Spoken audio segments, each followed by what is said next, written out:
कहूँ कि मैं मर चला हूँ, आप मेरी मदद करो, ऐसे यूट्यूब करते हैं, गुजारिश भी करता है कि मेरा बहुत दोस्त है जो बाइडन, अपने बेटे को बोलता है कि जाओ जरा बाइडन को तो मिल के आओ। तो बाइडन को इनका तो अंकल है, हमारा अंकल नहीं, हमारा मुल्क हमारा अंकल है। ये बात उसने बता दी है कि हमने अपने मुल्क के लिए जहाँ से चीज़ सस्ती मिलेगी वहाँ से लेके आए। ये नहीं हो सकता कि अमेरिका के चारे पर हम ये महंगाई अपने लोगों को मुसलम करें। अब जो मुसाफिर कहना नहीं चाहिए, बहुत सारे अंकल बहुत अच्छे हैं, लेकिन ये जो काली पेड़े हैं इसमें इस फील्ड में हर फील्ड में है, हर फील्ड में है। लेकिन ये बात ही मेरे बेटे ये इन दोनों खानदानों ने किया। हमारे इदारे बहुत अच्छे थे, मेरा बाप एक ही इदारे में वाले था। मैं ये गवाही देता हूँ कि ईमानदार लोग बड़े बड़े इदारे, इन लोगों ने चुन चुन के उन इदारों को ईमानदारों को निकाला और कई लोगों को कंट्रोल किया।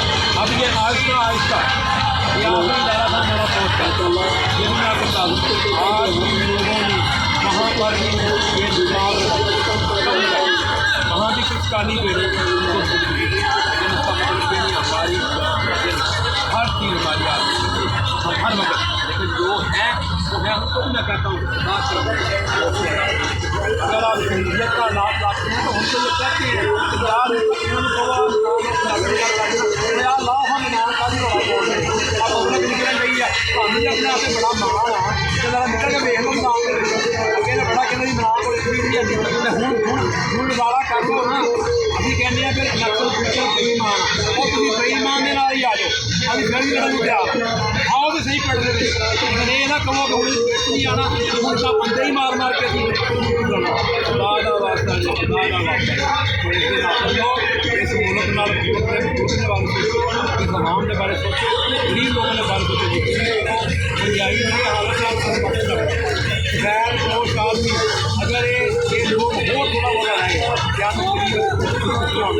मैं ठीक नहीं कर रहा, मेरी याद रखना अगर ये ना माफी ले गए हम शरीफ बेरोजगार और नेक लोग कितने जाओगे, मेरा दोस्त आदमी है क्या काम आ रहा है, वो चोरियाँ करेगा, तरह तरह के काम करेगा।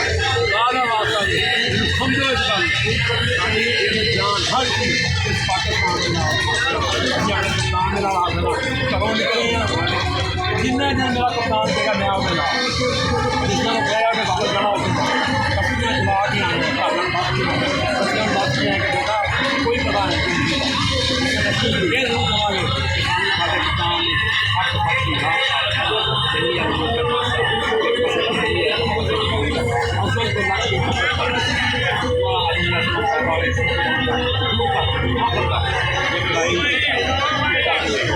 काफ़ी